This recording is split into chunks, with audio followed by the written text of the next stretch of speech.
we're live on this crash out Friday night. I was messing myself up.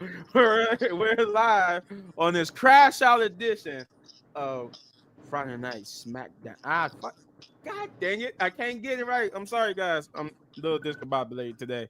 The fight, Smackdown, all of that type of stuff was going through my mind. But you get it. We're live and in effect for this review of SmackDown.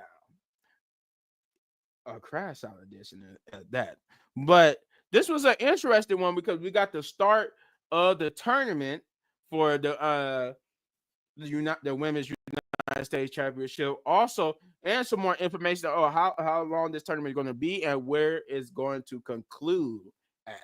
So it's a lot. Then we got some more updates for Kevin Owens and Cody Rhodes. We got a lot of things that happened on this episode of SmackDown. Definitely a very interesting SmackDown, and way kind of way better than Monday Night Raw was this past week. But anywho, we start off with Cody Rhodes, and this was like what promo should be. They were short and sweet. He didn't really come out and say much. He didn't come out talking about what do you want to talk about. He just came out and talked about a little bit about Kevin Owens, and he called Kevin Owens out. But instead of Kevin Owens, we got Nick Aldis, and we will get a follow up to. We will see Kevin Owens, and I guess like his promo / reaction to not being able to be on the show. But I'll get to that in a moment. Why are we going to get to that?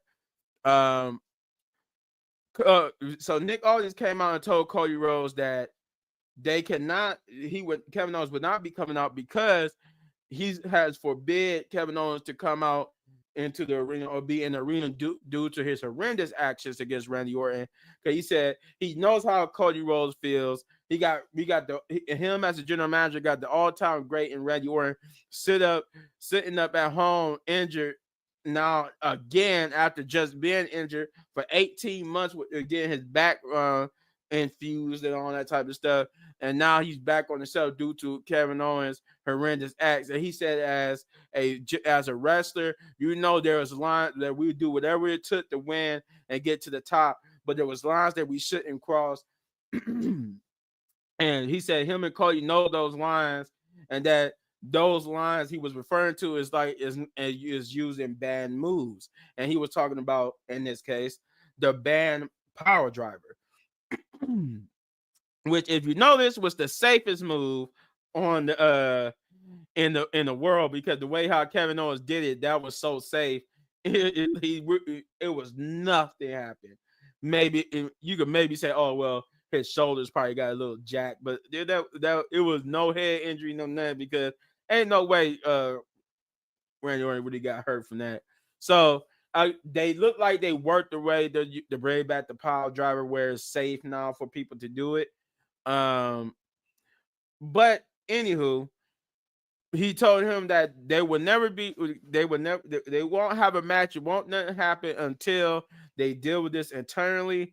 And that's where Cody Rhodes made his plea that he need to let him finish this, that he employed Nick Aldis to look at it from a competitor standpoint and from a standpoint of what he's supposed to do when he's the one who had to tell his wife that Randy Orton was hurt, and that when they asked why is he hurt, oh, it's because, well, Kevin Owens is telling everybody under the sun it's because of me.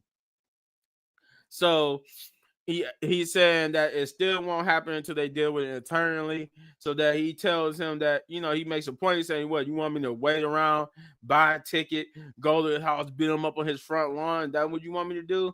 Because he said the ball is now in your court, and he said, I'm not waiting very long for your answer. And that would be the end of that promo, which was, to me, a good promo. That was a very good promo from Cody Rhodes and Nick Aldis. They are selling this devastation of what Kevin Owens has done to Randy Orton. Kevin Owens and them Kevin Owens will go further later on in the show, but they're really selling this and living as building this story up. With the announcement of the women's tournament, the Women's United States Tournament, it's very much safe to assume that we won't be getting Cody Rhodes at Survivor Series at this point. I pretty much very believe that Cody Rhodes will not be competing at Survivor Series, but he will be competing and defending his title at Saturday Night Main Event. Because of the way how they already trying to look past Survivor Series and set that up now. So, and you'll see what I mean in a minute when we talk about the first match. But they are in this show, they try to set things up for that show, which and the rumors that he's not going to be competing at Survivor Series looking more and more true now.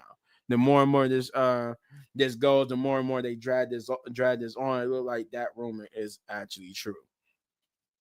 So with that being said, Shay, what did you think about this Cody Rhodes and Nick Aldis promo? It was good. It kind of reminded me of how, Triple H and Randy talk about, face to face, person to person, like wrestler to wrestler.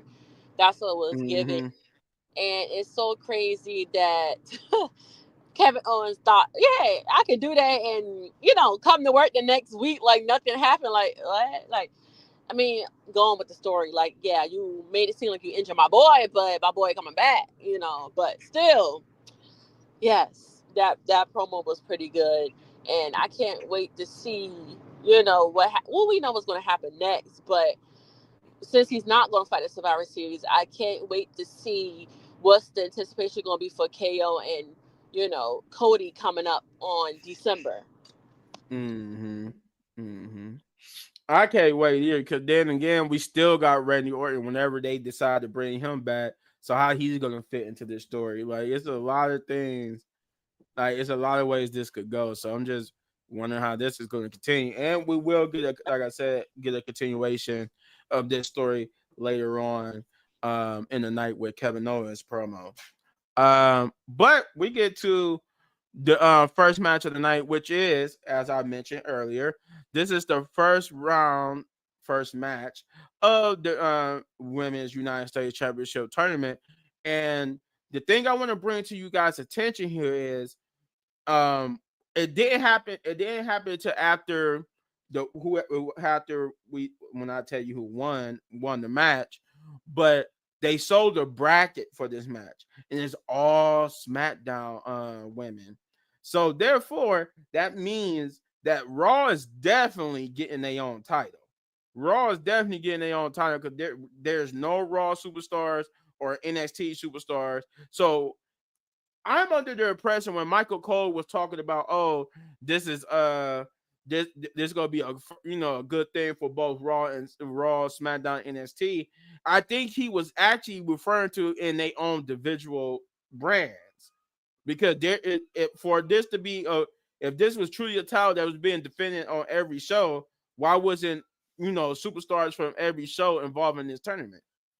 So you gotta think about that, guys. You gotta think about Right. why only SmackDown superstars was involved in this tournament, and there was no Raw or NXT superstars involved in this. So that was pretty interesting to me.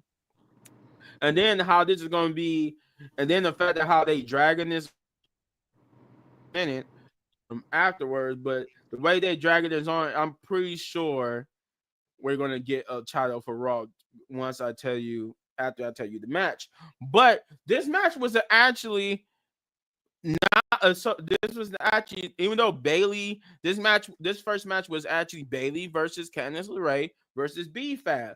But the most surprising thing, the reason why I like this match, I actually want to say I love this match because it wasn't about Bailey or Candice LeRae, it was about B-Fab. B-Fab dominated this match most of the time.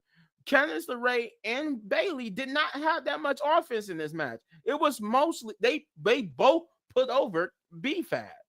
They was both veterans, even though they try to make it in story. They make it seem like Bailey's the veteran, while B-Fab and Candice LeRae really haven't had their breakout. But technically, Candice is the veteran over Bailey because Bailey is the one who grew up watching Candice. So that's for a real life story for you guys. But both of them are the veterans in the ring when it comes to B-Fab.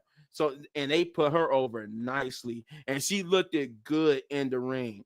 B-Fab almost at one point, I will admit, about middle to the end of this match, yeah, about the middle to the end, I was rooting for B-Fab, and she had that match won. Hold on. B-Fab had that match won like several times, and she came very close. She was hitting good moves and had me thinking, oh, she about to pin Bailey. Oh, she about to pin Candice. Like she had points in this match where she hit moves and you could tell it was a 3 count, but the other person broke it up. It was one time where she had a 3 count on Candice, but Bailey broke it up, and there was a one time she had it on Bailey, and Candice broke it up. They broke up. They each other had got beat basically, and I'm like, okay, they really putting B-Fab over. She had her own intro music and everything. So I like. This is why I wanted this so bad for the women's division, because now people like B-Fab are getting presented good. They getting their own entrance.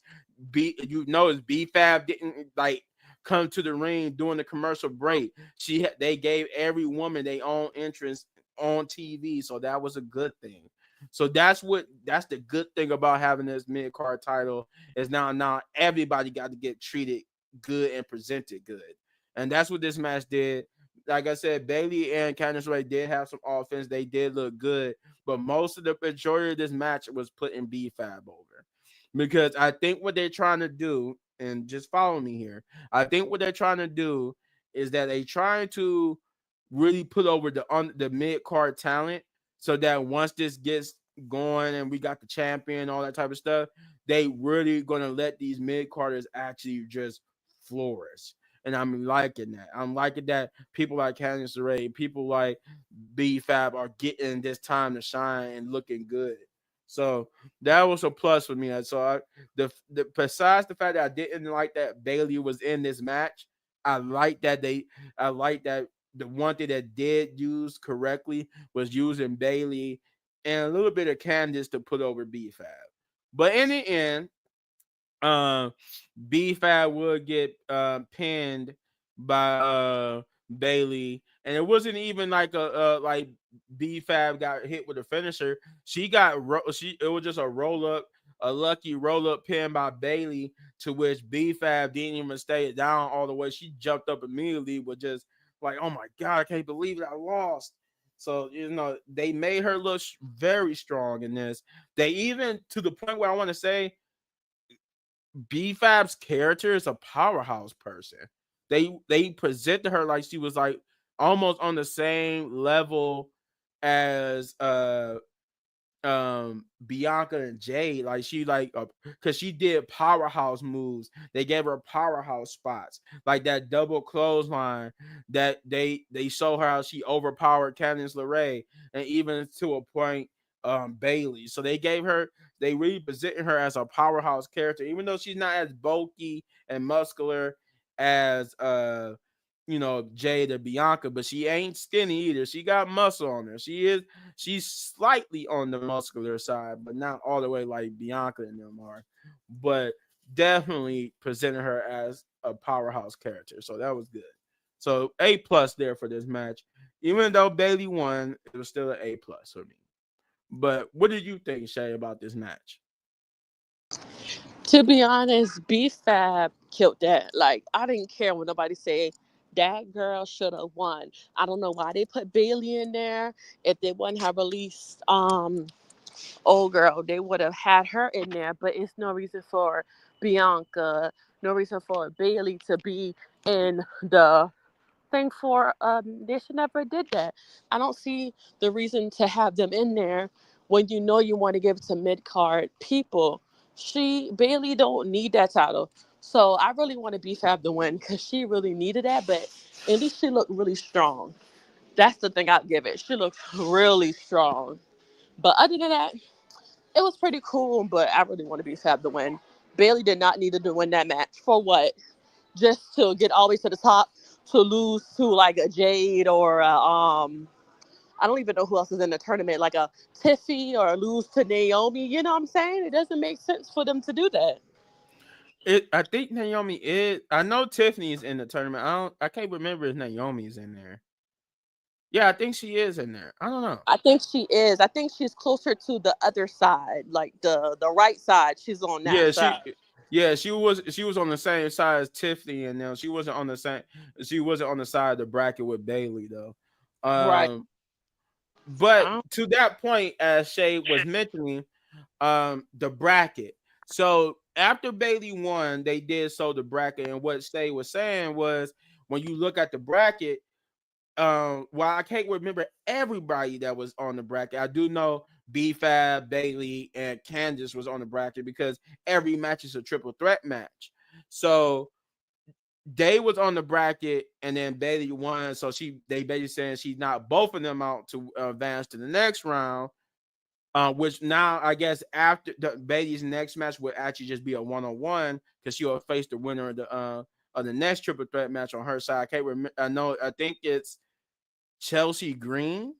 I know Chelsea Green is Chelsea Green yeah. and two other people that's on Bailey's side. So she's waiting on whoever wins between Chelsea Green and the two other people. Because Piper Niven is on the side with uh Tiffany and Jade and them. So basically, in short, the people I can't remember offhand was B-Fab, Candice, Bailey, Tiffany, Jade, Bianca, uh with Chelsea Green and Piper Niven.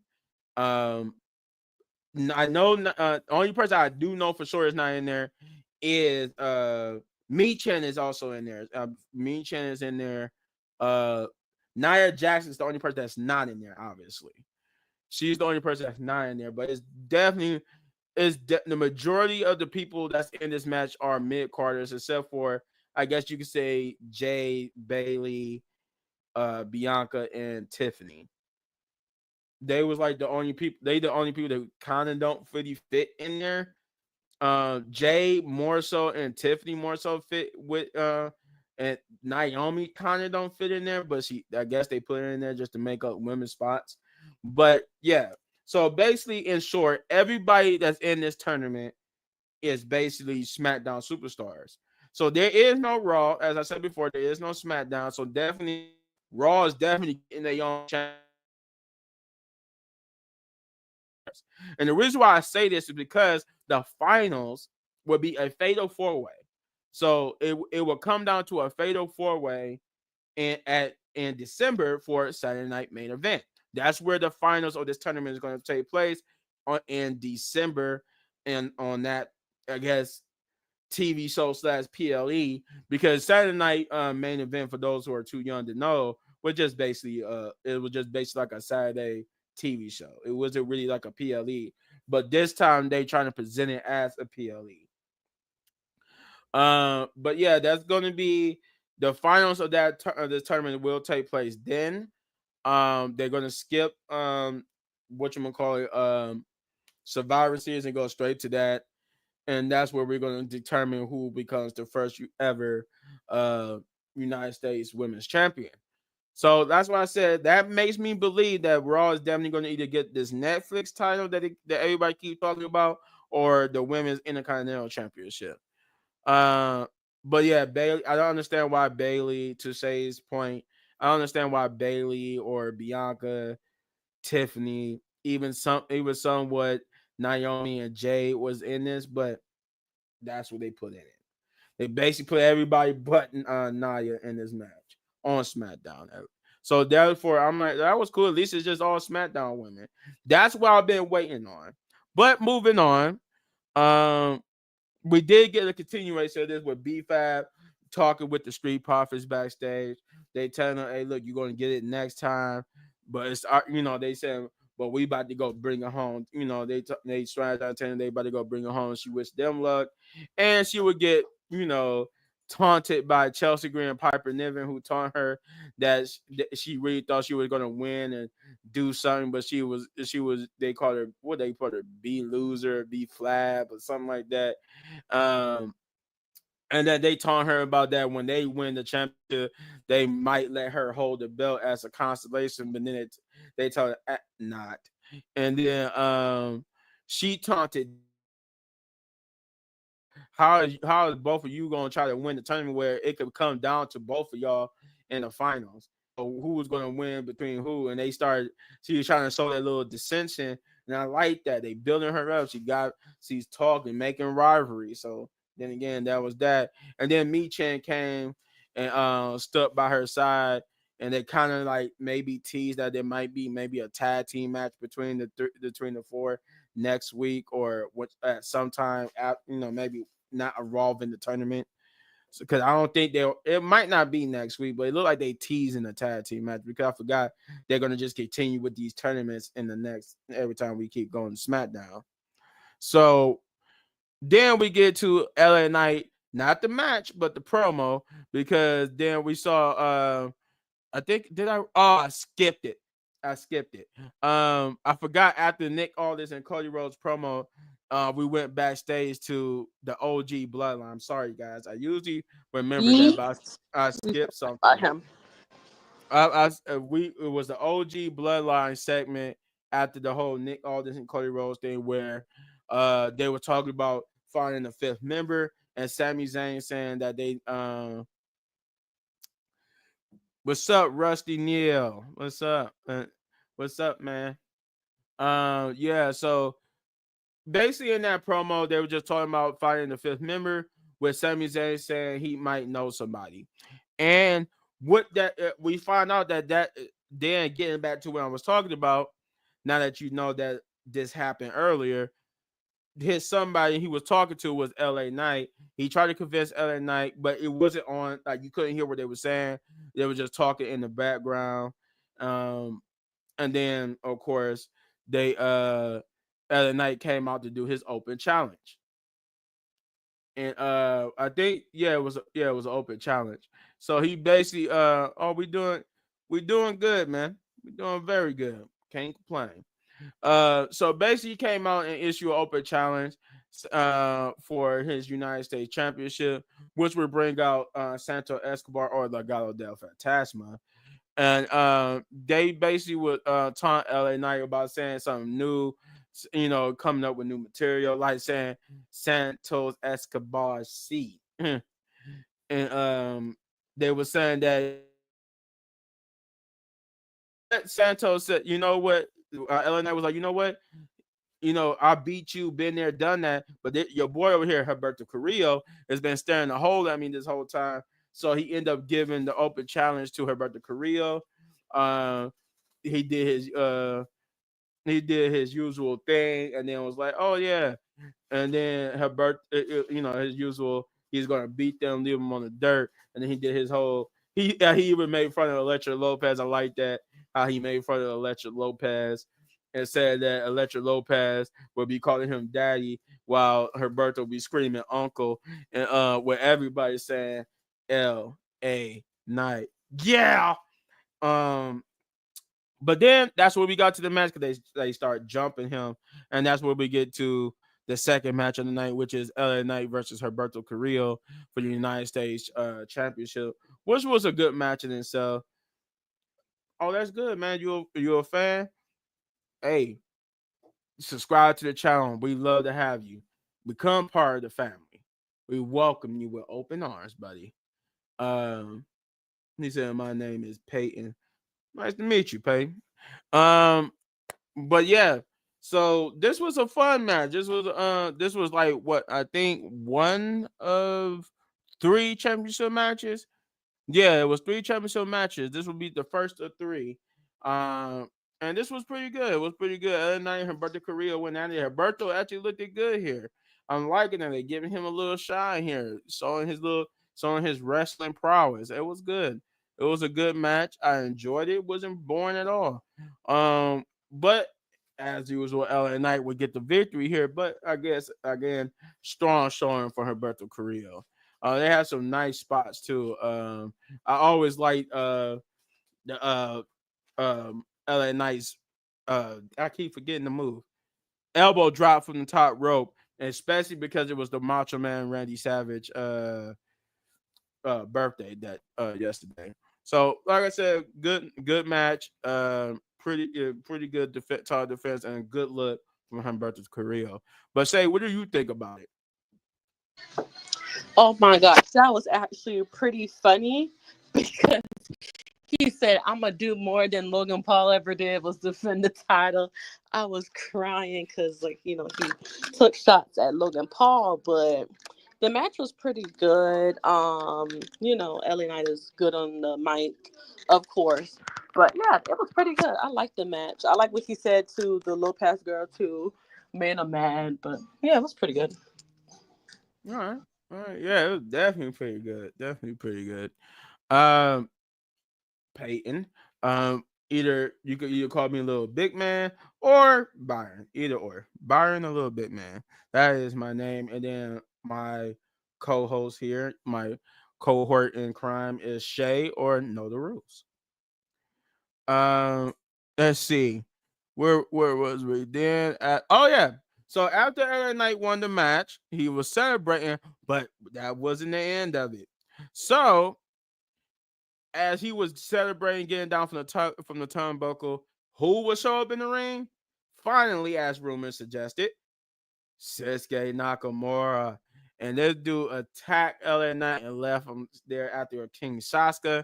And basically telling us that's going to be LA Knight's next feud for the United States Championship. But somebody did point out something like this better be worth it because we need to quit having him come back only to be only to lose and stuff. They need to actually do something with him, and I agree. Like they need to actually do something with Sasuke Nakamura, not just have him be another person to feud with and don't go nowhere.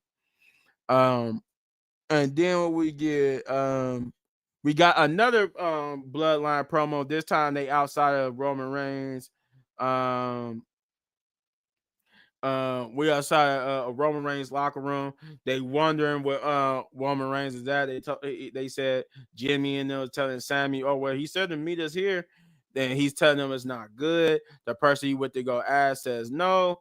Um uh and then that was pretty much that it. They go into the locker room and wait for Roman Reigns.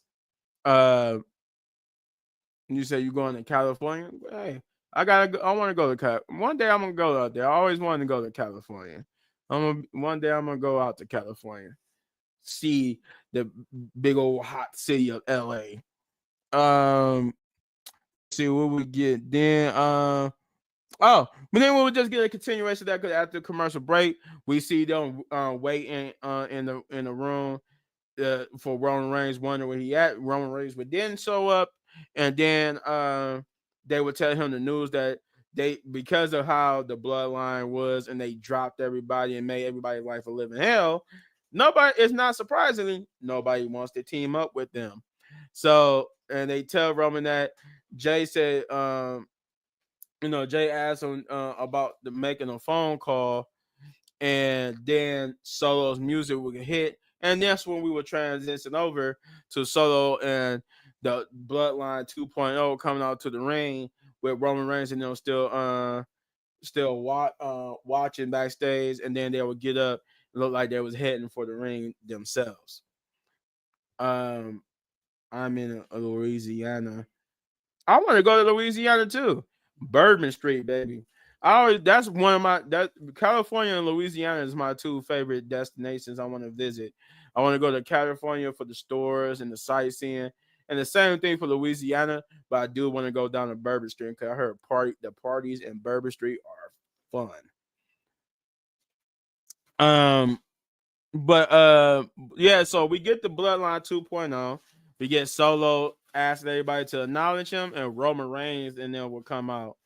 Um, and pretty much that was it. There was really no more. It was no talking. The most talking this promo was just Solo asking everybody to acknowledge him. Roman Reigns' music would hit, and then it would just be a brawl, and they would all fight and basically beat each other up. But here's the caveat to this. Now, earlier in the day, I didn't mention this, but earlier in the day, someone was spotted backstage, a Raw superstar. And this person that turns out to be spotted backstage was none other than Big Bronson Reed. And he will come out in the middle of this brawl and lay out Roman go fight too, will stare each other down, get ready to fight. I'm loving that they keep teasing Bianca and Jade. They teasing Jacob Fatu and Roman, and then Big Bronson Reed would attack Roman, and I realized he's basically on the side of Bloodline 2.0, and Roman Reigns and they would try to fight back, but in the end, Bloodline 2.0 would be too much with Big Bronson Reed, and it turns out that's their fifth member. So Bloodline 2.0 got all their members for War Games, and now it's just Bloodline OG Bloodline who needs to find their fifth member. But Shay, what do you think about this? Oh my gosh, that jump was crazy. I was screaming at the TV because it was just like, oh my gosh, I knew Big Bunks and Reed was going to come out sooner or later, but it's just like, oh my gosh, he just flattened my man. Like, he really flattened Jay. He flattened Roman. I didn't like that. That was real disrespectful. I think he So even flattened Jimmy too. he flattened Jimmy too. I'm like, I know my man does not get flattened by Big Bronson Reed. I'm like, yeah, they have to do something. He said, make that call. Jimmy said, make that call, man. Make that Mhm. call. And it's just like, who you gonna call? That's the question. Who's he gonna call? We will and we definitely find out later who he called. Chris, what did you think about since you're Um, joining us? What Yo, did yo, you think yo, what's about this? going on? No, no, I heard you. So can you hear me? Yeah, we get you. Okay, gotcha. So pretty much with that segment there, I guess WWE decided to go ahead and reveal Bronson Reed, even though we still got to see him in that Raw where Solo is going to help him. And so after all the, them spoiling Monday Night Raw for us, so of course when he came out, and Well, from what I before you continue, Chris, you gotta think about it. Friday was always meant to be the reveal. I think Monday is just a continuation of the story for Seth Rollins. So it wasn't like they didn't really like try to jump the gun and just reveal Bronson Reed. I think it was always supposed to be this way. They just people know that Bronson Reed is gonna become part of the bloodline. So I guess they just, they don't want to drag the story out. They just say, okay, this Monday, this Friday leads into the Monday, so they can explain why on Monday he's somehow with the bloodline instead of not starting on Friday.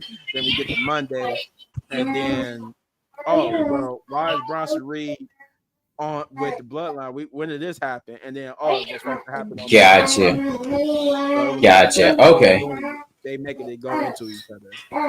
gotcha. So when I seen him out there, I was like, man, I know Bronson Reed is not Samoan. Then from what I was, hearing in, some people live SmackDown shows, they did mention that he was part Samoan. So I was like, okay. So I was like, he definitely, do belong in that group. And Solo is definitely making the bloodline huger than it already is. Because I've, heard some stuff, he's gonna be adding some people and all that. But maybe we even get I don't know who, but anyways, we'll see. But I did like the segment though, even though Roman was trying to come back, but he just didn't get it. So maybe one more week of another OG Bloodline beatdown, possibly.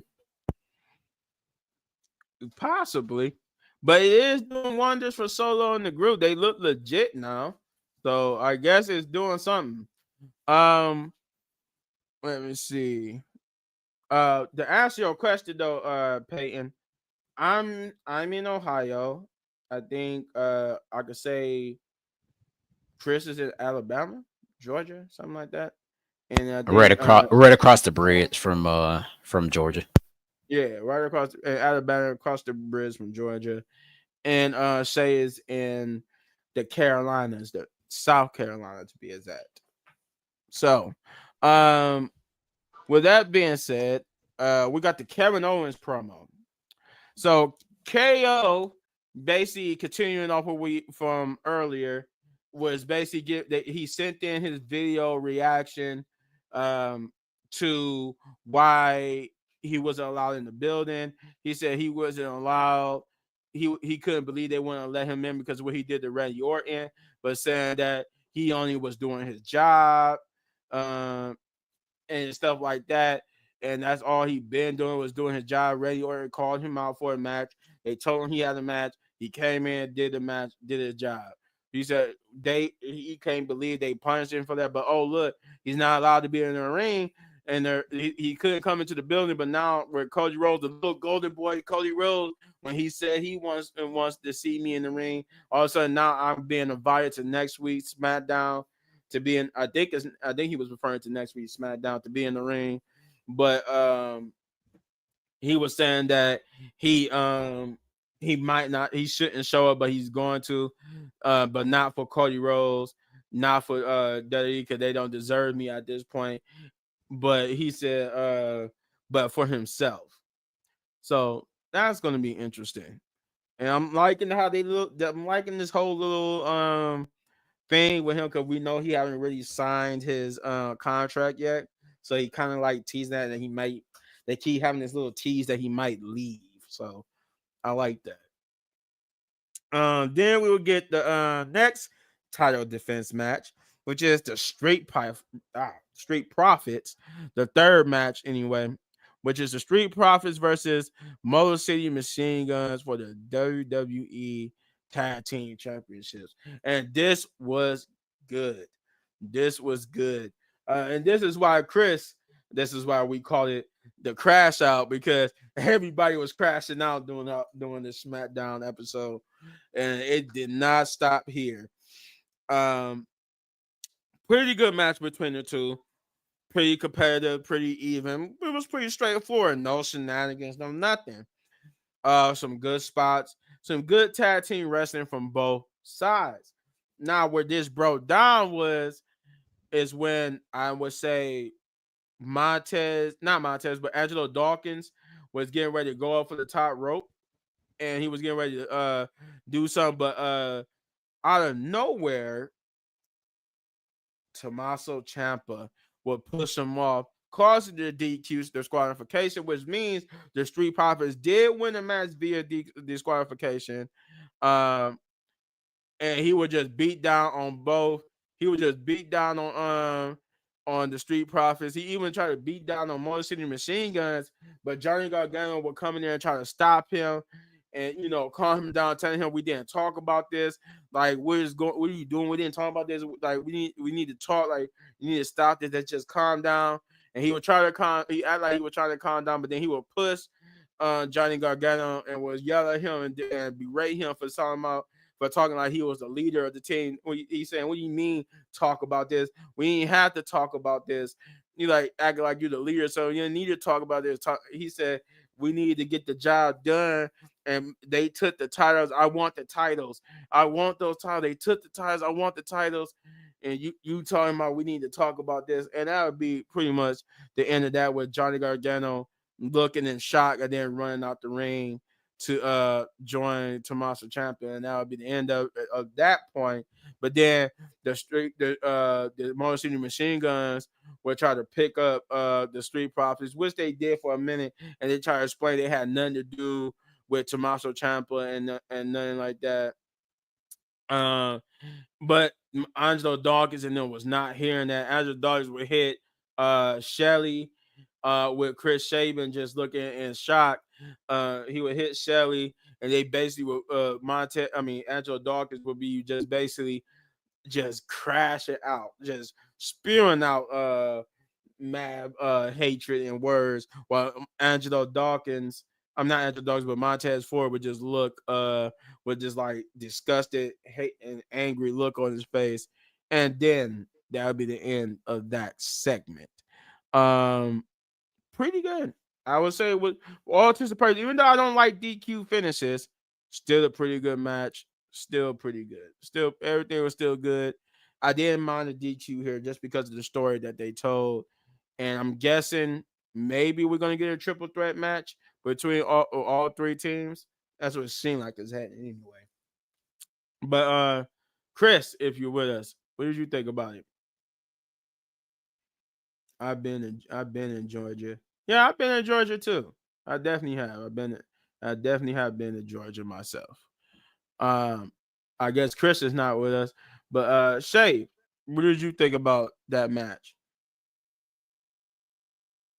Well, that match, but it really pissed me off because I wanted my boy. I know my boys probably going to win anyway, but they got to stop doing that to the Street Profits for real. Like you give it to the new boys when the Street Profits got cheated over and over and over, even DIY.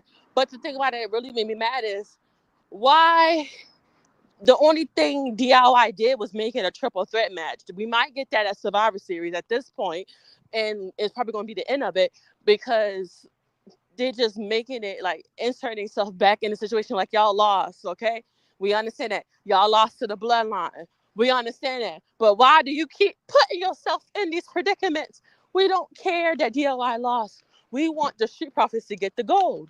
But we all see. I think they but the um turn it Well, the other way.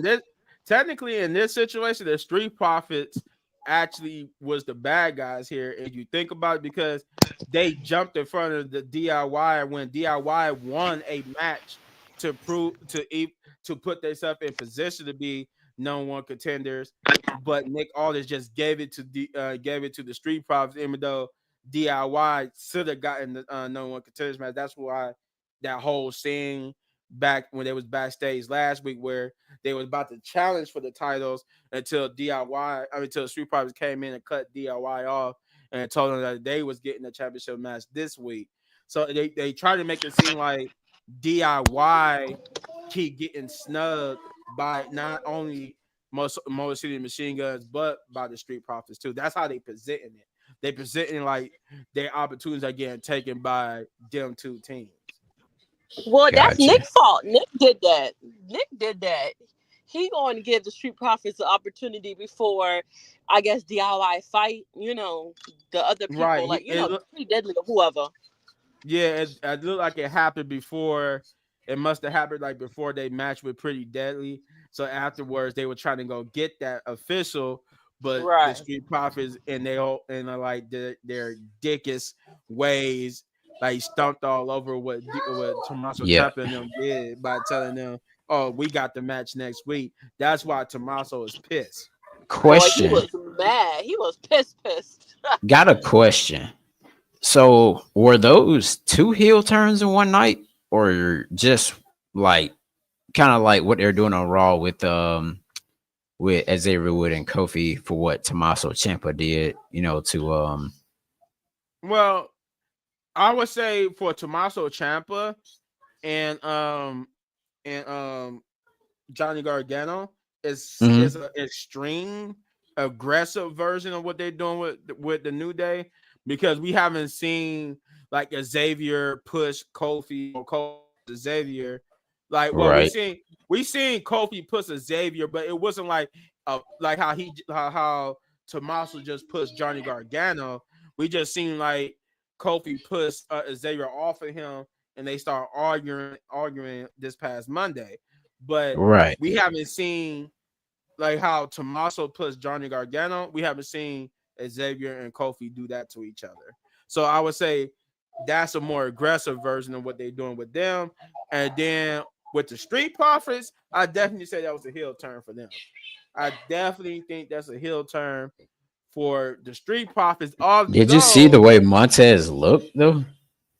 yeah, I've seen the way you look, but my problem with that is it's the same story with Tommaso Ciampa and Johnny Gargano. It's the Street Profits story is the same thing as Tommaso and them story. They're not their stories are not two different stories being told at the same time.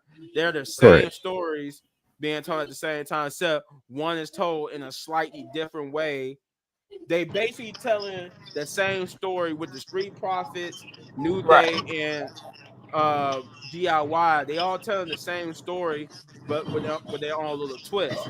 Where the Street Profits, I mean, where the DIY and New Day, their story is exactly the same. They are Gotcha. frustrated that they're not winning matches and getting championship gold, and they got one member of the team basically turning heel while the other person is staying babyface. While the Street Profits are on the same boat where they're frustrated because they're not getting opportunities in championships, but they also but the difference is they're not fighting each other and they just turn heel. They both turn heel. So that's the only difference with the Street Profits. But overall, it's the same exact story. Yeah, because Angelo Dawkins wasn't having that though. Yeah. I thought we were gonna get a winner, but the way I went back and thought about how it ended was Tommaso Ciampa getting mad last week and slammed that water bottle, and I was like, okay, yeah, that makes sense. Yeah, it's definitely about to be a triple threat match for sure. It's definitely about to be a triple threat match. At Survivor Series, I wonder what stipulation would it have? It should be a ladder match. It Honestly, should be a table, ladder, and chairs. That's what yeah, it it should should be, be. either a ladder match or a TLC match. It needs to be Yeah, something like that. gotcha. But I'm guessing that's pretty much your opinion on that match. Yep. Uh, let's see. Then we'll get Naomi backstage talking with Bailey. They talking about Bailey's upcoming match with Nia Jax for the WWE Women's Championship match, and then the possibility of Bailey becoming the new women's United States champion, or Naomi, because she's also in that tournament. So Naomi got two title opportunities, chances at titles anyway. This is her tonight is her title opportunity, and then the tournament is her chance at the title. Mm-hmm. But then they would get then Bianca and Jay would come up talking about how they got Naomi's back, and then we still got the little tension between Bailey and Bianca, but they didn't argue. They put it aside in support of Naomi, and then we will get the main event. But before I get there, once again, I want to reiterate this because Chris is here. Chris, did you see how that bracket for the Women's United States Championship is all SmackDown superstars? There is no Raw or Yes. NXT superstars in there. Right. I was, I was like, well, dang, okay. So I guess it's only for the SmackDown people because the way Nick Aldis mentioned it, correct me if I'm wrong, he said both superstars from Raw and SmackDown. Yeah, so then Michael Cole.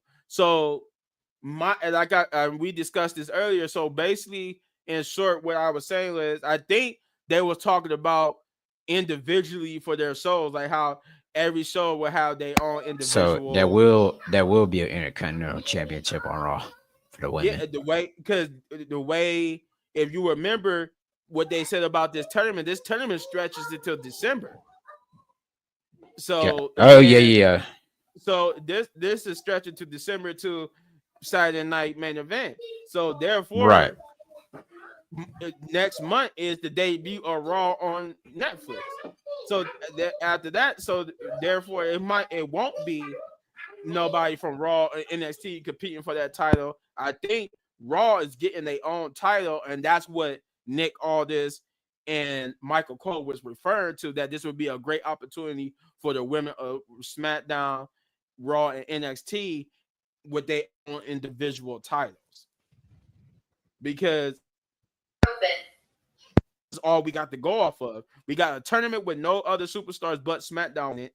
So therefore, I have to assume that what they was talking about was each show with their own individual title. NXT with the Women's North American Championship, and Raw with either the Netflix title or the Women's Intercontinental Championship. That I have to assume that based off of how this tournament is going. And then you saw that the tournament too, the finals will be a fatal 4-way. There will be 4 women competing for that. So it's pretty cool. But we get to the main event, which is Naomi versus Nia Jax for the WWE Women's Championship. And this was a pretty good match. I want to say it was a great match because it had one thing I don't like. It would have been a great match if it wasn't a lot of interference. but with just a little bit too much interference for my taste. But they negated that feeling by having the interference basically not mean anything.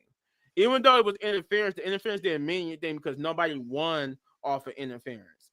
Because the time where it looked like Nia Jax was going to win, Naomi turned it around. And then even when Naomi, it looked like she was still going to win, Nia Jax kept getting reversed. Naomi looked strong. She kept hitting. They got her looking more serious. So therefore, this match was pretty good. I enjoyed it from without the interference. It was pretty good with just Naomi and there was battling out. Naomi had some great spots, some great moves done on Nia Jax, and Nia Jax did Nia Jax things. But like I said, the interference happened. I think it started actually backstage. To be honest, that would be the first of the interference where I knew it was a reason why they kept showing everybody backstage. They showed Bailey at one point watching the match. They showed Bianca and Jay watching the match. They even showed Tiffany watching the match. And what I'm getting at is then they didn't show it for a minute. And then the next time we went backstage, Jade is on the ground and Bianca is getting thrown into some equipment by none other than Raquel. I was about to say Raquel Gonzalez or Rodriguez and Liv Morgan. They basically beat up both Bianca and Jade Cargill. And then after that, Tiffany would come out and get involved in the match, but like I said, it didn't amount to anything because Nia Jax never got the pin off of that or anything. Naomi ended up reversing it, looking strong. But then Bailey would come out and try and neutralize Tiffany, and basically made it look like maybe Naomi was gonna get the victory off of Bailey's distraction, but then Nia Jax came out of that looking good. So then nobody won off of the distraction. But this time, Candice LeRae would come out, take out Bailey, and her distraction actually kind of helped Nia turn the tide and get the victory here. So I guess I was wrong. I guess you could say she did win off of the distraction. She went off the Candice LeRae distraction. But I don't think Naomi seen what happened to Bailey. I don't think it really counts. I think all she did was take out Bailey. I don't think she did get distracted from that. I can't remember if she's seen it or not, but it pretty much did lead into Nia Jax winning the match and therefore standing tall with surprisingly, maybe now hear me out.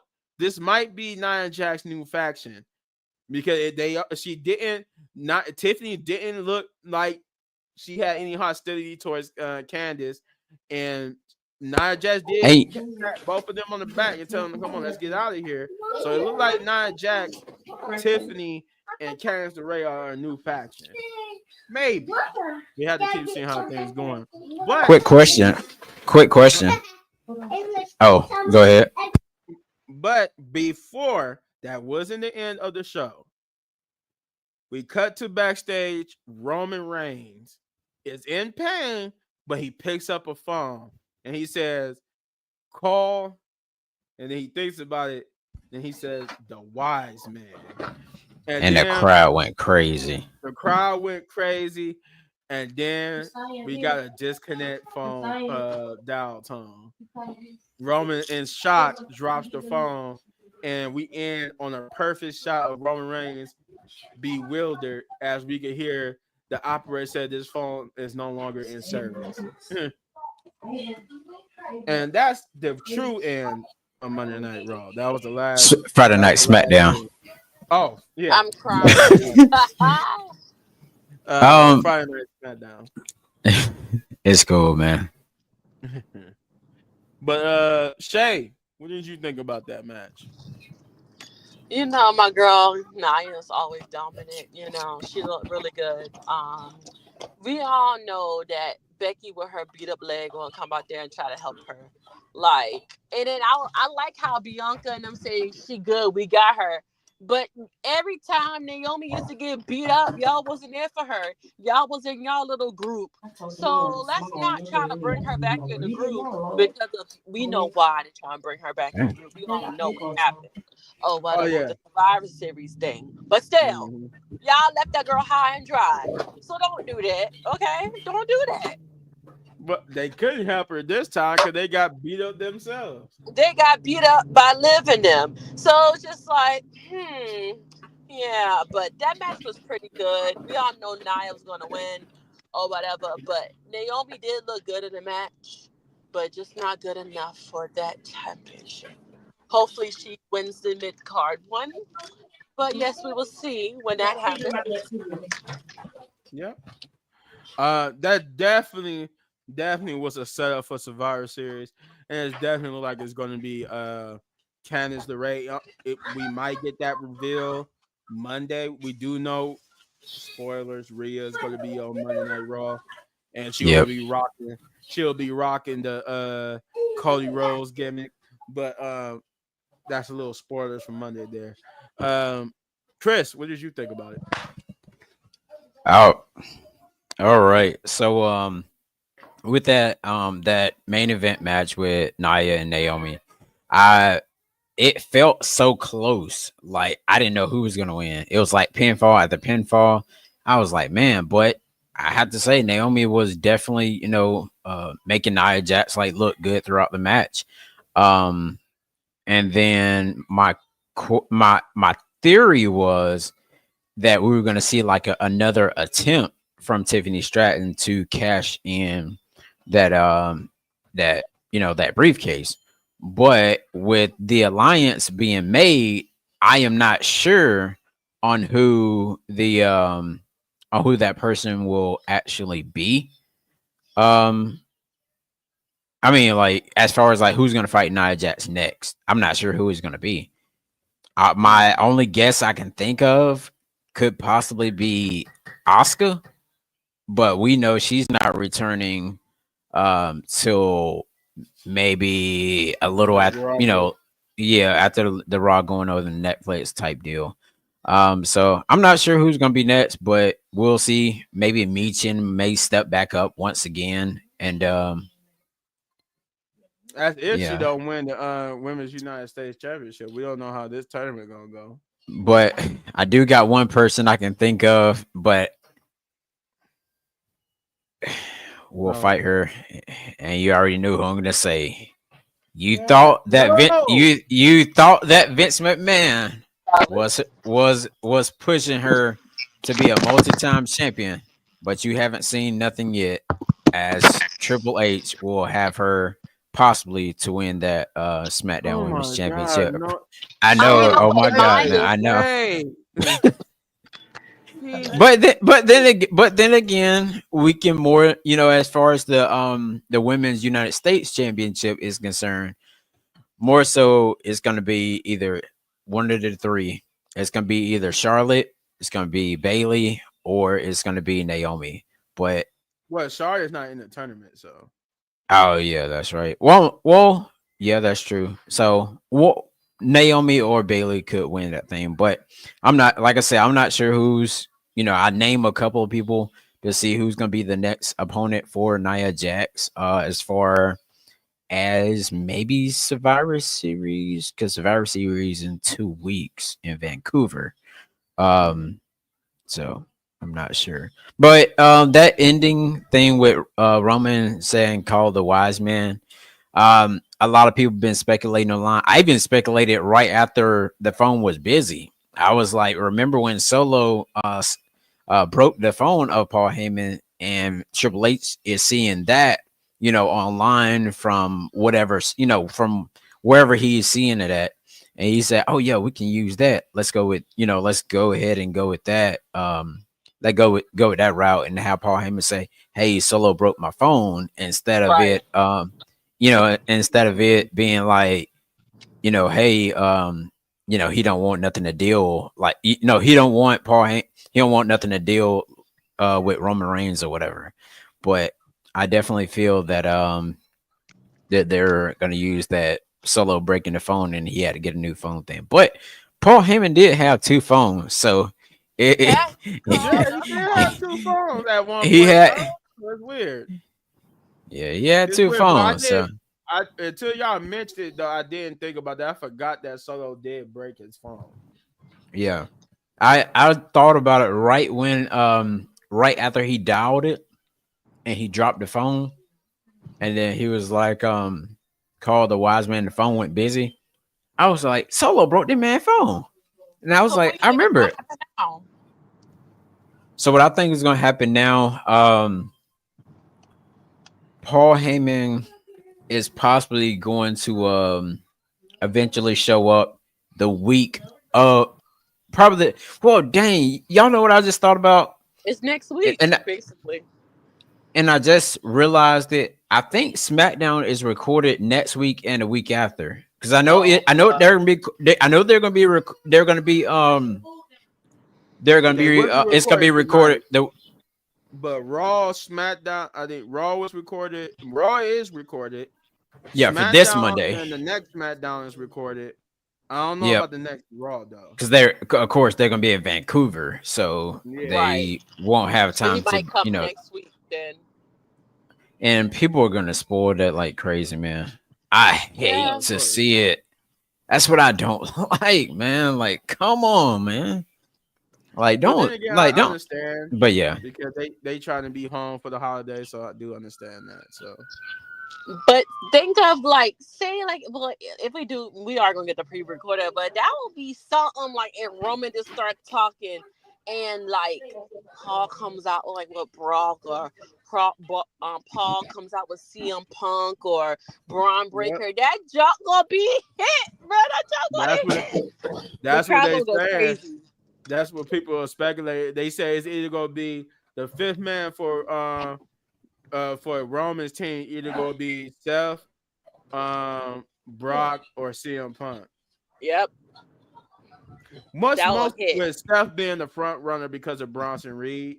So everybody's choosing Seth and like they going in order. They say it's either gonna be Seth, which is the most likely choice, CM Punk, or Brock Lesnar with the least likely choice. I don't um, know. that would I be don't that would. think Seth should do it though. I think Seth should save him at the end. You know, he should come and save him, but I don't think he should be a part. I think it should be somebody else. I mean, just me, thinking logically, because say if The Rock come out, they're going to be one number, so Seth should come out, or somebody I should let come him out set. to I help let him them. set to me. Yeah, Mm, like think about it. You got to think about all that too. So yeah, yeah. I mean, the only Bronson if Seth do get involved, it would be because of Bronson Reed. Bronson Reed. That would be like Yeah. the only Uh, thing. a lot of people was like there was like it was like some people that was like the only person I can think of is is Rollins. I mean, no, not Rollins. Is Cody. I was like, nah, Cody ain't gonna join. Please, no I was like, Cody, Cody. no Cody. Well, we know it's not gonna be Cody because he's not Mm-mm. scheduled to be at Survivor Series, so we know it's not gonna be him. I want to see some F5s, man. F5 to every boy. That job will be so fire. Seeing all them F5s, Now man. that would Brock. be a shocker if it is Brock. That's what Yeah, that That would be a because he shocker don't. if That's the least beef he has. He really don't have no beef with Brock. Somebody said John Cena. I'm like, no, John Cena is not coming no. out for. nah. No, Johnson made it no, very clear he's not wrestling until 2025. So never. Yeah. his Brock has less issues with Roman than anybody that is listed, on that list. Like But now it right. for could. But now I would actually like Braun Breaker on the team. Even though he came back and speared Jay or whatever right, for his Yeah, championship. that'd be the only complication because he basically speared Jay and him and Jay still got beef, so that'd be a right, complicated thing. But yeah, if basically people were saying if it's Seth Rollins, that wouldn't be a shocker because of Bronson Reed. So right. it wouldn't be too much of a shock.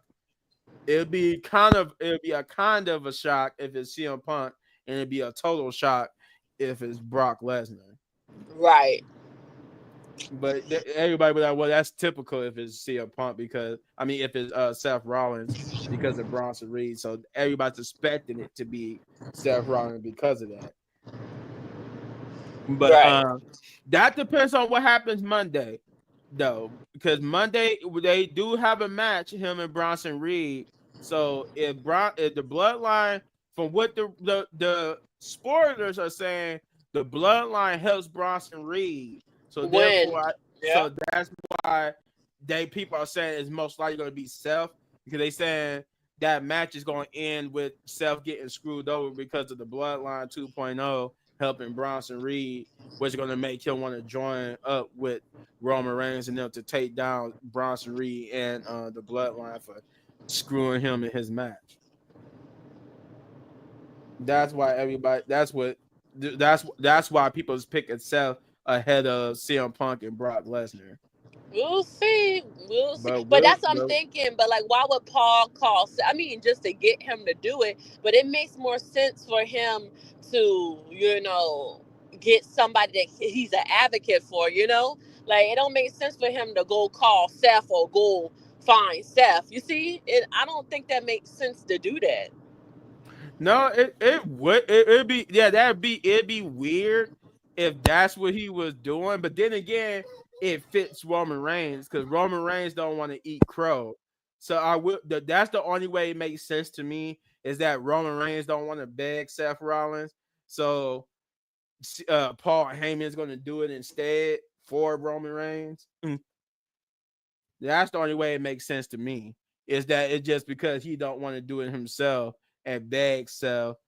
So he don't have Paul Heyman do it for him. But it does make more sense if if Roman was calling Paul Heyman to call like a CM Punk or Brock Lesnar.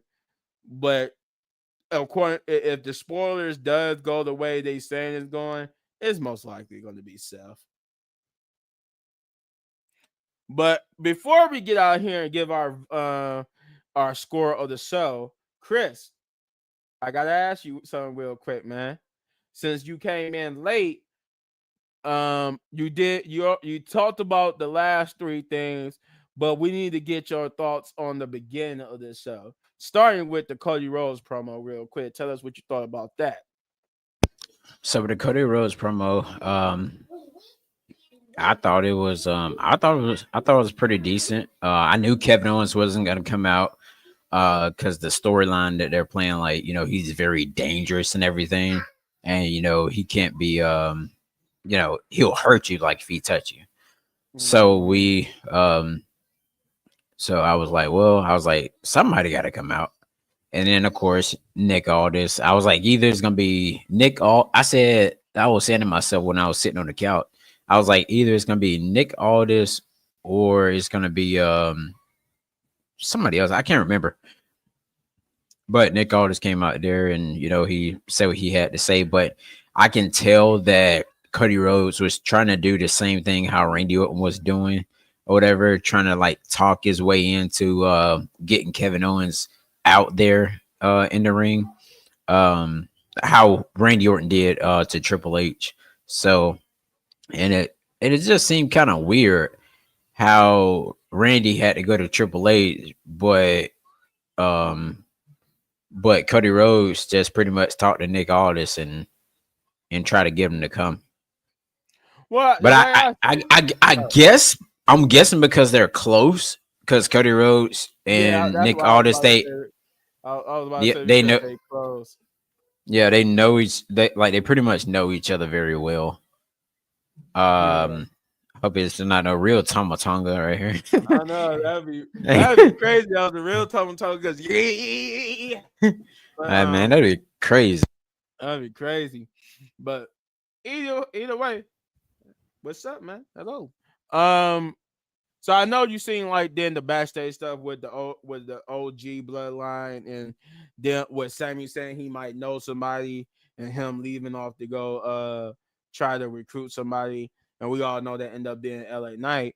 But before we get to that, I said that was a wrong decision to do. You're gonna go out there and ask LA Knight. Like, he gonna say no. Right. But what did you think about that first match with Bailey versus Candice LeRae versus B-Fab, and where they basically let B-Fab dominate majority of the match? That's what I was saying to myself. I was like, whoa. I was like, BFAB has not been in a ring like since Hit Row was around that time. And I think that's the last time I ever seen her wrestle on national television. But she was They even, dominating. I just remember too, Cordy even called that to attention, how this is like everybody's true first time getting to see B-Fab in the ring. And I'm like, yeah, it is. And I like that how they presented her. They ain't give her the jobber's entrance. They actually showcase her own entrance. She got her own music. She ain't just come out to the Street Profits music or anything. They got her own separate music. And I'm like, this is I didn't why. even know who that was. I was like, who is that? And then it had the name up there. I was like, oh, okay, cool. Right. I'm like, this is why mid card title, because now mid Carter is getting treated very good now. They starting to showcase mid Carters. But go ahead and continue. But yeah, I did like the match though, and how she was pulling out a lot of stops, and I was thinking she was gonna win, but toward the last when Bailey got back in there, I was like, yeah, Bailey gonna win some kind of way, maybe by a pinfall or a roll up or something. And that's what happened. But overall, the match was good, and I like how she dominated the match. Mm-hmm. That's what I liked about it too. I'm like, they really showcase, like I said earlier, Bailey and Candice did get some offense, but their job mainly in this match was to put B-Fab over, and that was pretty cool. Oh yeah, for sure. Though B-Fab got a good future to have her. And then we had that backstage promo with B-Fab and stuff, like I already talked about earlier. Yeah, she definitely looked emotional after that loss. And then of course Michin stepped up for her, and I was like, okay. I was like, shoot. I didn't see on the right side of the screen who was the qualifiers in that bracket on the right side of the screen. I should have. I can't remember all of them, but I do know the first or the top that was basically B-Fab, Bailey, and Candice was at the top. And then I know it's Belair and it's Belair, Chelsea, and somebody else on that side with Bailey. It was I was trying to see was Michin in that match though. Michin is on the other side. She's on the other side with like Tiffany and them. Okay, gotcha. She's in the tournament. I just is Davenport in there? Do you think Davenport. That's who's next week. Yeah. That's who it was. It was Chelsea, Davenport, and Bianca. That's who it was. And Davenport won. They better win. Bianca better not win that either. Oh, I'm being so serious. I really feel like it's gonna be some tension between because Cargill definitely gonna be out there, and she may even sit at the table, and they're probably gonna do spots where they are possibly gonna throw somebody's gonna throw Jade throw Jade into Bianca or something like that, or they can do vice versa and knock her down. If I'm correct, it's going to be Jade, Piper, and Tiffany. I think I remember seeing Jade. She was on the right bracket on the right side. Yeah. Well, right side on. Yeah, right side of my screen. I'm holding up my. No. I'm holding up my right hand. So if I do it this way, and this. I think it's going to be. I think if I'm correct, I think it's Jade, Piper, turn on my camera, and Tiffany, and there's going to be Naomi, Michin, and who was the other person? It's Naomi, Michin, and somebody else. Oh, no. Tegan and already fight. Yeah, Dang, who is it? I gotta go back and look at that. Uh, because that's like it's bugging the heck out of me who was on that other side. Hold on, what happened to Shotzi? She still hurt or something? Yeah, Shansi is still hurt. Oh, Shansi had like almost the same injury like Charlotte. They both tore like their ACLs and stuff like that. so I ain't see her in a minute. Hers happened on a taping of NXT. On the taping of NXT, she had took a spill outside of the ring, and it resulted in her tearing her ACL and stuff. Whew. Yep. But she along with Charlotte and Asuka should be back for the Rumble, because I think she's pretty much healed up. Like, I think that's what's wrong with whatchamacallit, Gigi Dolan. She too was injured.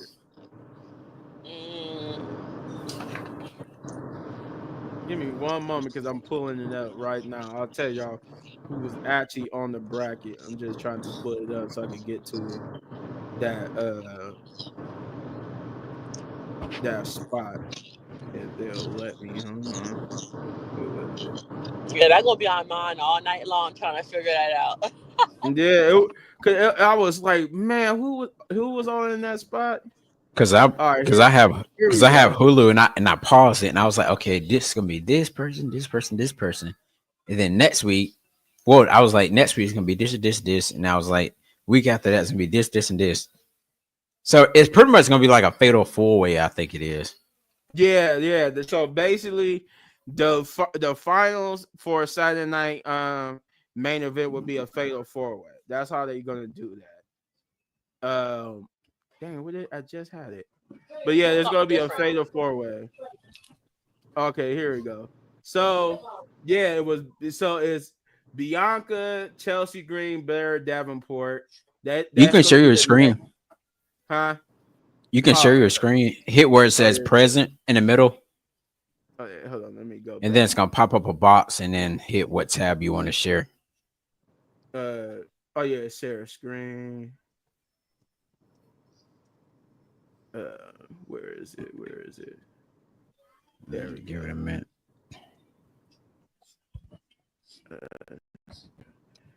There we go. So that's the brackets. If you guys see. So for next week. I was wrong. It's Naomi, Tiffany, and Elektra Lopez. That's the other person I could remember. Elektra Lopez. Okay. Oh, that's the other person. Okay, y'all. Next week, who you got? Belair, Green, or Davenport? Ooh, Belair, Green, or Davenport. I'm gonna go with Green. I haven't seen Davenport in wrestling in a minute. I'll have to go with Green. I'm gonna go with either. It needs to be Chelsea or Blair, but I'm gonna go with Chelsea. Me too. All right. After then, we got Jay, Meechin, and Piper. I'm choosing Meechin. Yeah, I'm too, because it's only gonna be one from Chelsea and Piper, so I'm gonna go with Meechin too. Jay, I'm pretty sure Jay and Bianca are gonna get screwed by Liv and them, and Naomi. Oh yeah. And Nia Jackson them. So it's either gonna be Piper or Meechin, but most likely it's gonna be Meechin. Yep. And Naomi, Tiffany Stratton, and Elektra Lopez. I'm going with Naomi in that one. Elektra Lopez. You think? Yeah, I think she's gonna sneak a win. We all know she's gonna sneak that win. I have a feeling. It's gonna be Elektra Lopez, just because Tiffany and Naomi are stuck in that whole Survivor Series stuff. Yeah, and they're gonna be fighting themselves the whole time. So it's gonna be Elektra Lopez. So I'm seeing, yeah, it look like that's gonna be. I'm guessing that's the last four women that you see right there around where it says the finals. I got Chelsea. I got Chelsea, Meechin. Wow, God dang it! I got Bailey, Chelsea, Meechin, and I'll go with you, little bit, man, Elektra Lopez. Hold on. You know what? I think I looked at that wrong. I think it is just going to be a one-on-one. Oh It yeah. is. Okay. Yeah, because Okay. I think I just So realized. where Bailey's at, I see it. So to Yeah, be I think where Bailey's at Bailey. across from there, all four of them, they'll do a fatal four way. Well, Mhm. how are they gonna do that? No, I think Bailey is going to face the winner of the Chelsea Green. Like if it's Chelsea Green, she'll face Bailey, and whoever Oh wins yeah, yeah, between yeah. Bailey and Chelsea Green will go on to the finals. Right. And then whoever wins between like Jade Cargill, Meechin, and Piper will face the winner of Naomi, Tiffany, and Electra Lopez. And then that Hmm. winner will go on to the finals to face whoever wins between Bailey and whoever wins between Bianca, Jade, and Bianca, Chelsea, and Blair. I think Gotcha. that's how it's gonna go. I At first I thought they were saying it's gonna be like a fatal four way because the way how they presented the top two where it says finals and then the bottom two. So I'm thinking that's gonna be a finals. But then I'm like, when I realized what Bailey was, I'm like, oh, she facing the winner of Chelsea and them to be the final woman for the finals. It's gonna be a one-on-one. So okay. So So that's how probably it's gonna go. Alexa Lopez versus Chelsea, or I think she gonna sneak her way up there. I have a feeling she might win though on the low. Yeah, I honestly think because I think the way it's gonna go, I think Michan is gonna fight Electra. Hmm. Then maybe Electra, but no, because then I actually because Piper, because Chelsea needs to be that final person. It don't Yeah, need to be Bailey. The it needs to party be is Chelsea. going to be Bailey. It's most likely going to be Bailey, and so they're going to use. So it's either going to be Bailey. I'm the way I'm guessing because that could be a swerve. It need because I want it to be some of an actual mid card person. So I Right, actually want the person in the finals to be either Chelsea or Blair. But then if we're saying Alexa Lopez is going to be just two heels going against each other, and I think the way how WWE is trying to do it, they want at least if they're going to put it on a mid card person, they want that mid card person to make their name off of a big person's name. So I'm right, thinking Bailey is going to be either Bailey versus Alexa Lopez or Michin right. and and they're gonna make that they're gonna win making their name off of Bailey. That's how I think it's gonna go. Yeah, that's true. I could be wrong though, but I did looking at it now. I figured it out how that's gonna go. At first, I was like, "Oh, it's gonna be a fatal four way," but then I'm like, "Oh, wait a minute, no, it's gonna be a one-on-one." They just got it presented weird. The reason why I thought it was gonna be a fatal four way because they got the two women who are gonna be in the finals in between the two women who gotta fight to be in the finals. I'm like, that's a weird way to present this bracket. So, but yeah, that's basically how it's gonna go. So, okay, all right, all right. Uh, but with that being said, let's see, Chris, I did ask you about the Bailey match. What about the LA Knight promo and his match with Roberto Carrillo, real quick? So the promo with LA Knight, it was kind of funny how he made that remark to Electra, and I was like, he is real funny.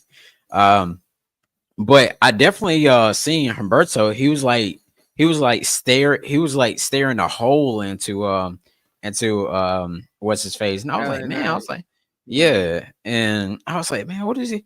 I was like, maybe he's gonna get the match because I know it ain't gonna be Santos. Because I was saying during the show, I was like, who gonna answer this LA Knight Open challenge? I was like, please don't be Santos, please don't be Santos. And then, oh, hold on.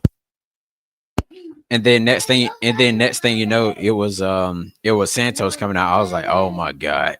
But you know, it was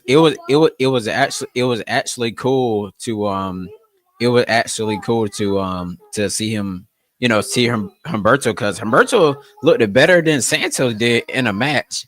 yes, he And did. I was like, whoa. And that pretty much caught me by surprise of how he was wrestling, and almost get in there to the 3 count shortly. But if he would have won, that would have looked bad for Santos. But I definitely have to say it was a good match. Mm. Yeah. Yeah.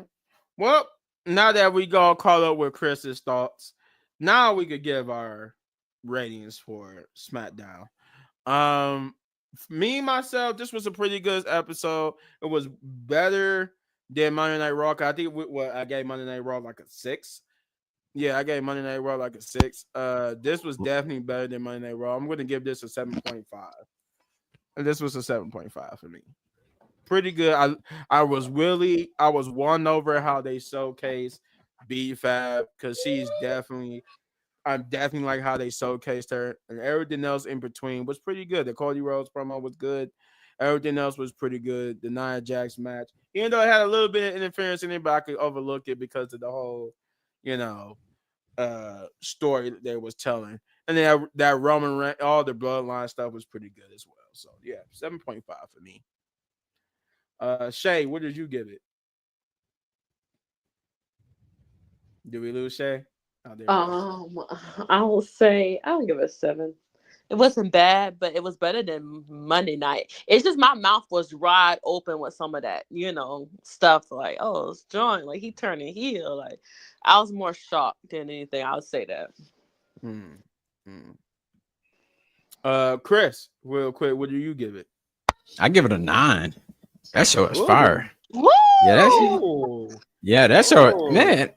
No, it was cool. Like the stuff that they pulled out as far as like with the Bronson Reed and having B-Fab in there, and I was like, whoa. And then having having like pretty much everything that they did was like a shocker, and I was like, okay. And then Humberto, you got him stepping up, and I was like, okay. I was like, shoot, some matches like we never seen before, people we haven't seen align with each other. The double heel turn up. Well, you said it may be one of them, but I feel like it's both of them. That was actually pretty cool as well. So I mean, it's definitely a heel turn for Tommaso and the Street Profits, but it's not for Johnny. You could tell by the way he was acting, he didn't turn heel. He was trying to stop Tommaso. So it's definitely a heel turn for Tommaso and the Street Profits, just not for Johnny Gargano. Right. You heard, Chris, you heard what what LA Knight said about James. What about Paul? He talking about I'm gonna wrestle more than he ever wrestled. Yeah, that was crazy. Oh yeah, he said this is not the Logan Paul show, and we only wrestle 2 times a month. That boy gonna come back, and you remember what you said about me? Hey, no, that's who I said. That's who I thought was gonna come out to the opening challenge was Logan Paul. But I was like, nah, Logan Paul wouldn't come. He will make his return back on. He couldn't come because he was at the fight with his brother. Yeah, I figured I figured that was gonna happen, but yeah. But that's my rating on it though. But he is coming back in 2025 because according to his new contract and the rumors going into it in 2025, speaking of Logan Paul, he will be a full-time WWE wrestler. So full-time, which means he's going to be on almost every show and traveling the road with them. So would y'all like when he does return? Would you guys like to see him on Friday Night SmackDown or Monday Night Raw? No, Friday night. He better on Friday night. Yeah, keep him on Friday Night SmackDown. He's doing his good work there. Raw got a lot of things going with, but then again, both shows are going in 3 hours supposedly. So yeah, but, and also hopefully it works out. One more thing. Hopefully it works out. Because during that fight from last night, I've seen a lot of people like it kept buffering, too. So they said it was like 100. They said it was like some odd million. I think it was like 170 million people or something. Dang. Yeah, that it did concern me for Raw going to Netflix. I'm like, bro, how are we supposed to watch the show if everybody's gonna be just trying to watch Raw and it's gonna be buffering because there's too much people trying to watch Raw? Like, right. I ain't gonna be trying to miss the show if we're gonna because of buffering. Like, get out of here with that. But hopefully they have it figured out by the time January 6th get here. But that's it. That's all for the show, guys. With that being said, first thing first, before I tell you to subscribe to anybody's channel, get over to the Wrestling Pit Podcast channel and subscribe if you haven't already, because that's what's bringing you this entertaining video and informational video. But yeah, hit that like, subscribe, share, hit that notification button, because we're trying to get to 500 subscribers over here at the Wrestling Pit Podcast. Now, with that being said, you see him, Chris Wrestling Views, right? That big man Chris, who's brought everybody together. He's almost to 100,000 subscribers. So we want to get him there. So hit that like, subscribe, share, hit that notification button over at Chris Wrestling Views, so we can see that man that one day soon with that YouTube plaque. And then you guys say, know the rules. Get over to her channel where she do football videos and wrestling videos. So she also has a TikTok too. I can't remember if it's Know the Rules over there on TikTok. I'm thinking it's Know the Rules over on TikTok. But yeah. So get over to our YouTube channel, hit that like, subscribe, share, hit that notification button, get her to 500 subscribers as well. And then you got me, Lilbigman Gaming, as you see spelled like that. Get over to my channel where I do wrestling videos, reaction videos to movie trailers, reviews to movies and TV shows, and wrestling. I do all types of things. I do even gameplay. I just finished playing. When are you dropping more content? Huh? When you're dropping a live stream? Tomorrow I'm gonna start Modern Warfare 3. I'm gonna go back and finish that because I never got a chance to finish Modern Warfare or play Modern Warfare 3. I'm gonna go play that. So that would be my next live stream, which is tomorrow. So I'm gonna be doing a live stream of that. But speaking of which, I did, like I was just saying, I did just finish Call of Duty Black Ops 6. So you want to see that live stream that is on my channel. And shouts out to my new subscribers because you guys are wonderful. I did jump up recently 146 subscribers. So I'm at almost to 2,000 subscribers. So hey, good job. I'm technically almost to 1,900, but yeah, 200 subscribers, 2,000 subscribers. So therefore, I am happy about that. So shout out to the new members in the new tribe of my Lilbigman Gaming family. But that's not all we got to shout out. Shout out to Jeff Wrestling 23. Get over to his channel again, Jeff Wrestling 23. And hit the like, subscribe, share, hit the notification button, and subscribe to his channel. Let's get him to 500 subscribers as well. Shouts out to Kicking It with Leo. That's another one of our members here in the Wrestling Pit Podcast. Get over there and hit that like, subscribe, share, hit that notification button. Let's get that man some subscribers as well. Again, that's Kicking It with Leo. Shouts out to Shane or Punch, and get over to his YouTube channel, which is No Regrets, and hit that like, subscribe, share, hit that notification button, so we could get him up as well. Again, that's No Regrets. And shouts out to our main man Hector, who couldn't join us, but I know he was watching and enjoying in spirit. Shouts out to Hector as well. But I also forgot to mention that if you get Wrestling Pit Podcast to 500 subscribers, there is a reward. So there is a prize at the end of the tunnel. So, let's help Wrestling Pit Podcast. Though, with all that said, we're gonna get out of here. Enjoy the rest of our Saturday. I don't know if we're gonna get on live tomorrow for the Wrestling Pit Podcast, but I will be live on my channel playing some Modern Warfare 3. So with that being said, this is the Wrestling Pit Podcast sign off saying Wrestling Pit Podcast, baby. All right, y'all. Y'all gotta join me, man, when I do that. Okay, Wrestling Pit Podcast. I look silly when I do it by myself. But anyway, peace out, love. We out. All right.